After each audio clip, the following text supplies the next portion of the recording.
Oh, first, I want to, before we start our talk, I noticed that there are a number of mothers of members who are visiting us today, and I just wanted to say how happy we are to have you. You have raised remarkable, wonderful children that have come to the spiritual life, and it's in large part through your efforts that they're here. So thank you for coming, and thank you for bringing your children to Ananda. One of my favorite quotes of Master from the autobiography is, "The reason most people don't advance spiritually is they lack a sense of spiritual adventuresomeness." So when we want to embrace the search for God, and unless we embrace it, we will not have the momentum to carry on till we reach the goal of self-realization. Unless we love it, we'll fall by the wayside early on or some point along the way. As long as we are doing it for any motive that isn't pure, we won't be able to keep it up. But to embrace it, to love it selflessly, this is the key. And how do we do this? And what I'd like to talk about this morning are several things that we don't embrace, the aspects of the spiritual life that we go, oh God, do we really have to do that? And why, how and why, if we can embrace those things, the things that seem the big drawbacks of the spiritual life, and they're virtually the same in all of us, if we can embrace those things and see them through to the end, then we find what we're looking for. And the first thing, from whether you're just picking up the spiritual life, we have 6 or 7 people here visiting with us this week are here for the first time, and we welcome you. But if you're just picking up the spiritual life, or if you've been doing it for 20, 30, 40 years, it's the same. It's putting yourself in harness. It's saying, I will take on the mantle of self-discipline and self-control and self-sacrifice. And what fun is that? And yet we have to realize that it's in doing that that we get control of the likes and dislikes. If we can say, oh, I don't want to do that. You remember the story of there was some wedding and Master handed a woman a red rose. And she said, oh, I wanted a pink rose. And he said, what I give, you take. And if we can accept, the word religion, the root of it is in Latin, to bind, religare.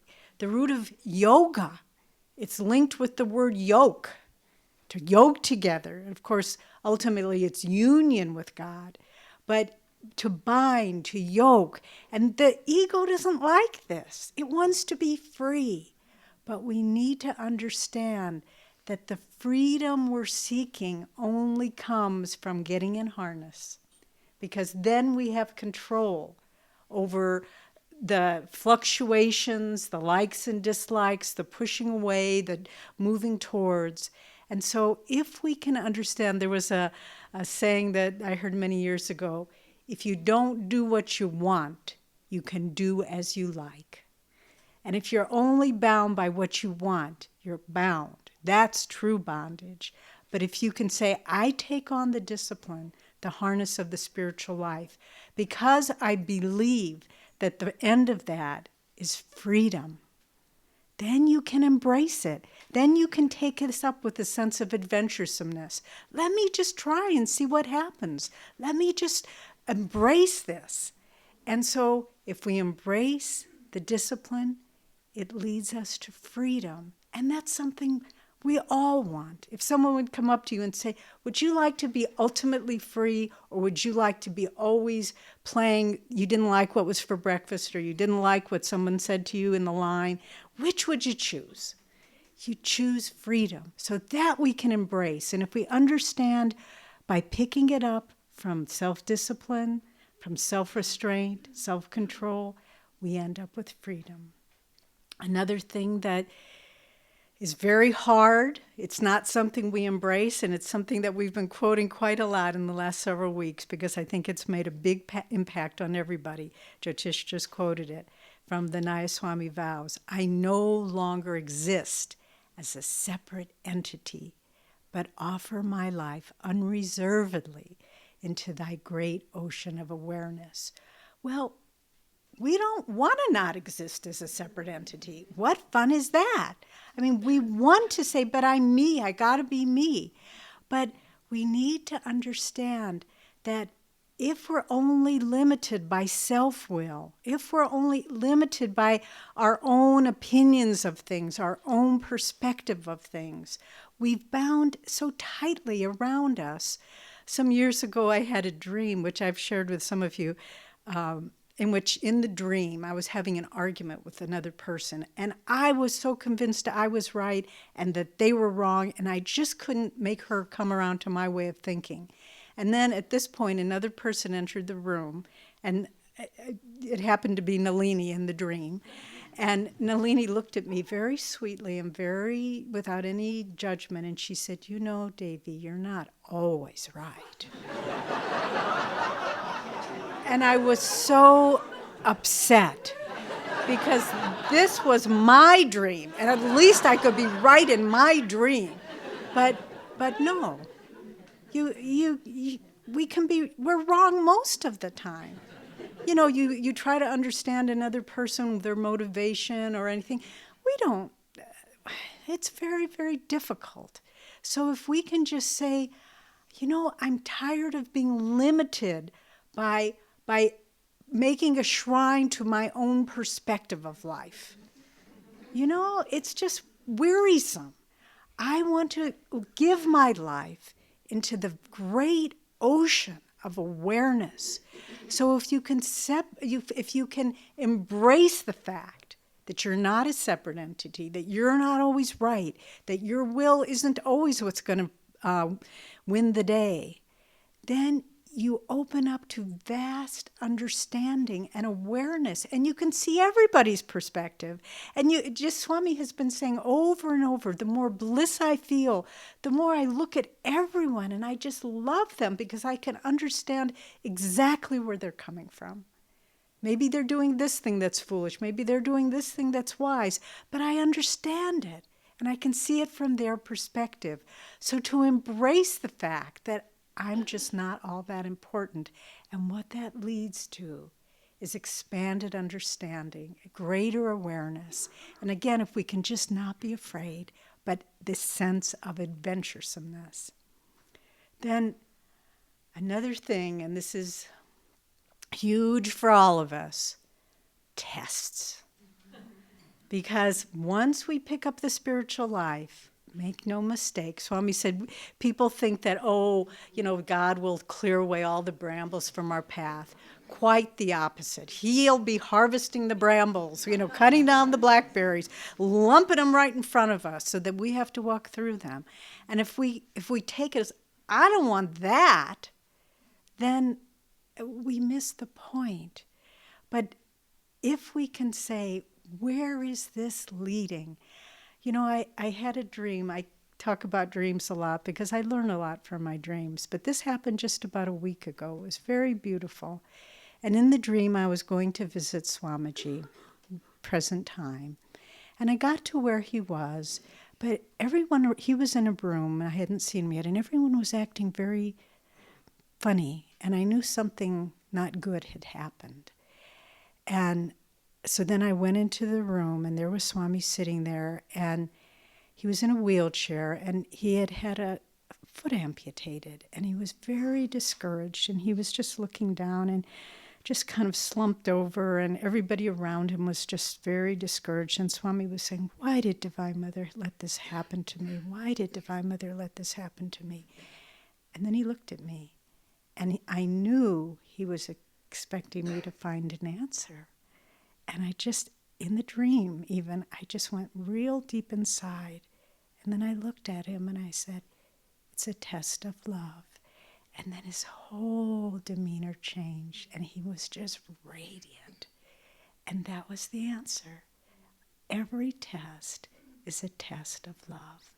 And if we cannot, it was like, he wasn't upset. He didn't care. He was in joy. He was in bliss.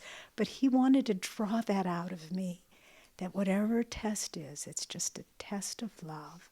And don't get discouraged by it. Embrace it.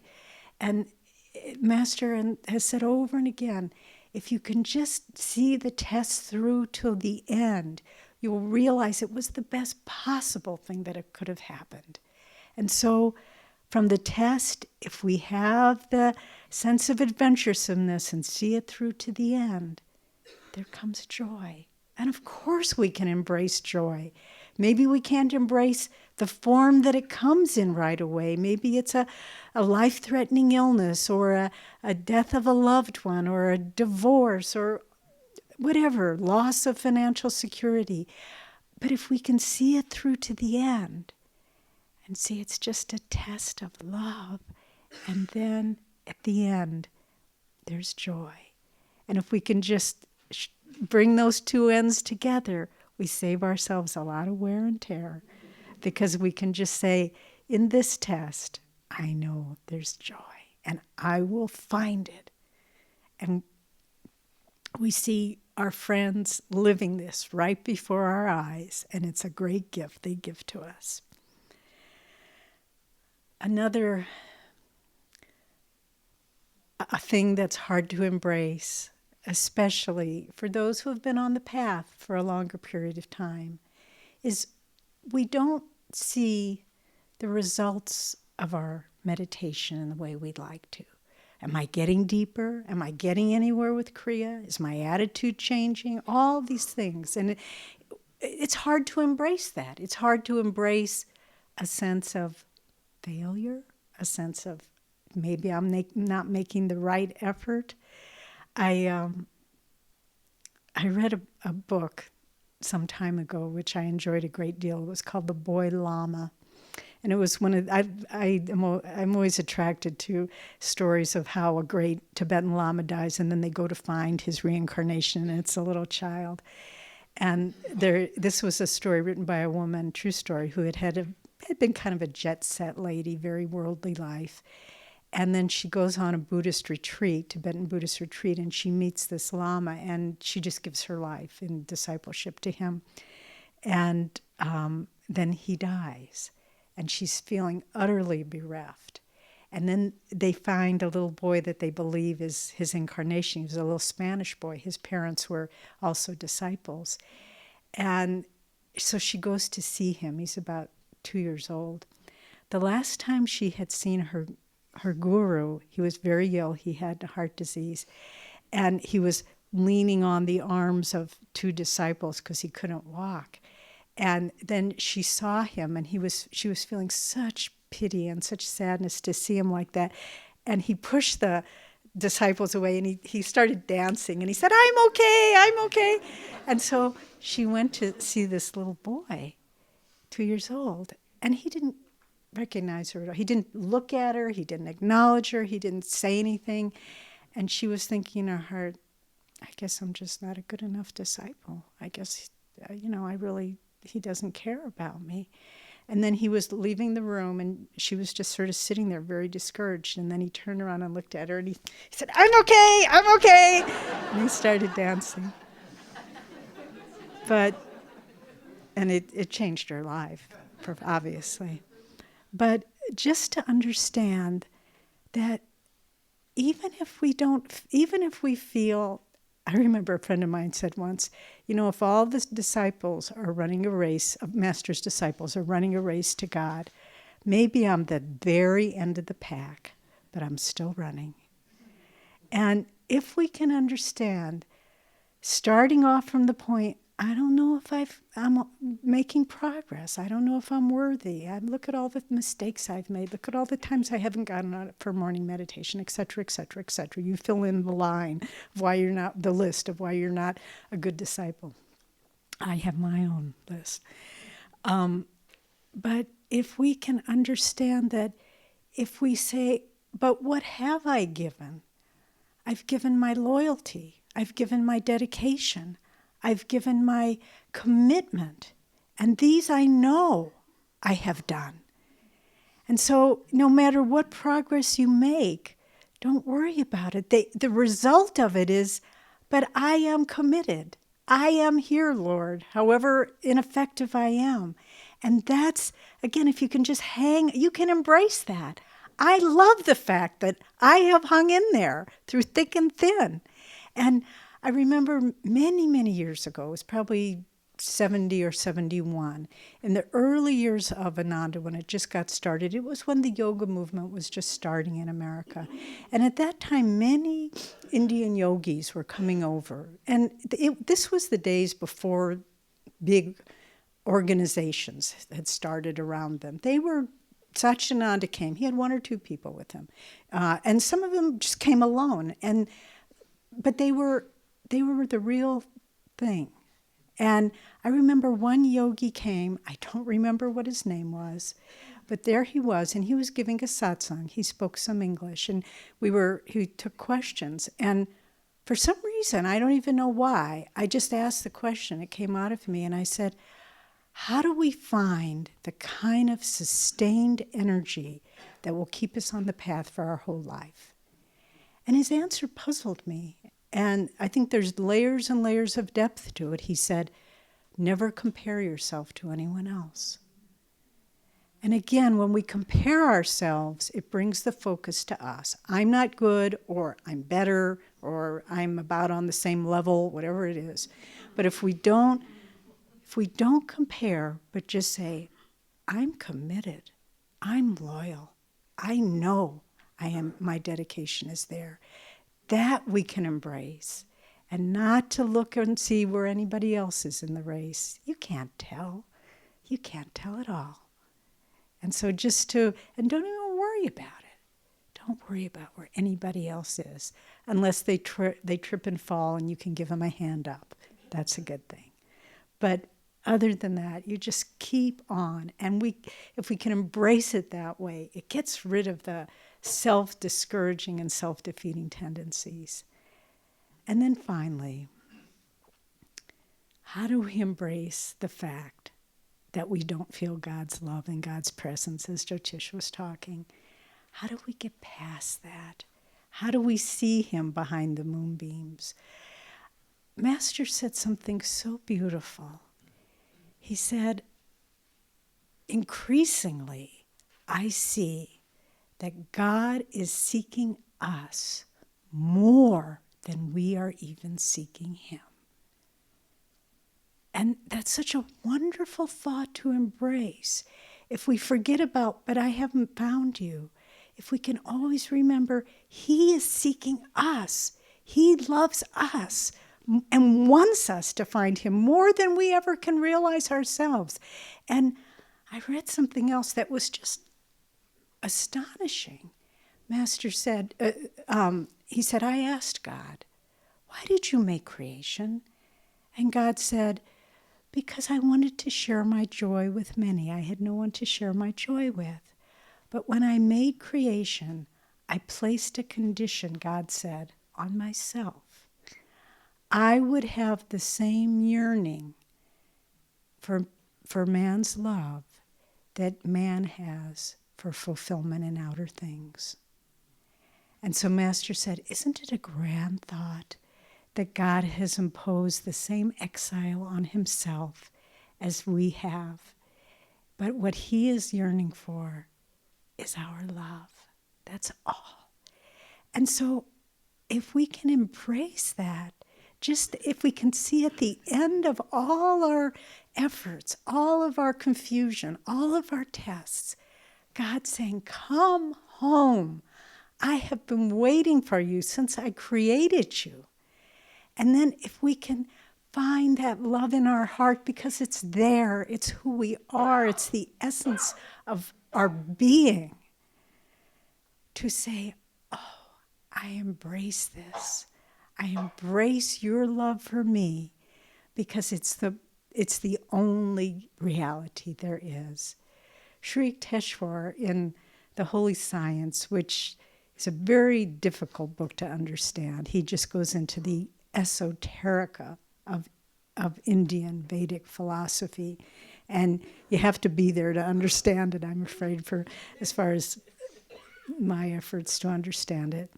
But then he says something so simple.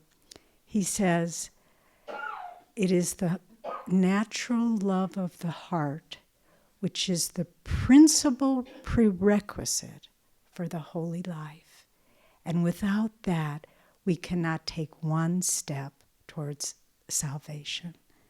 So the natural love of the heart, we don't have to know the innuendos of all the Yoga Sutras.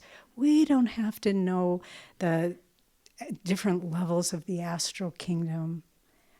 Maybe we will one day, but it's not a prerequisite for the holy life.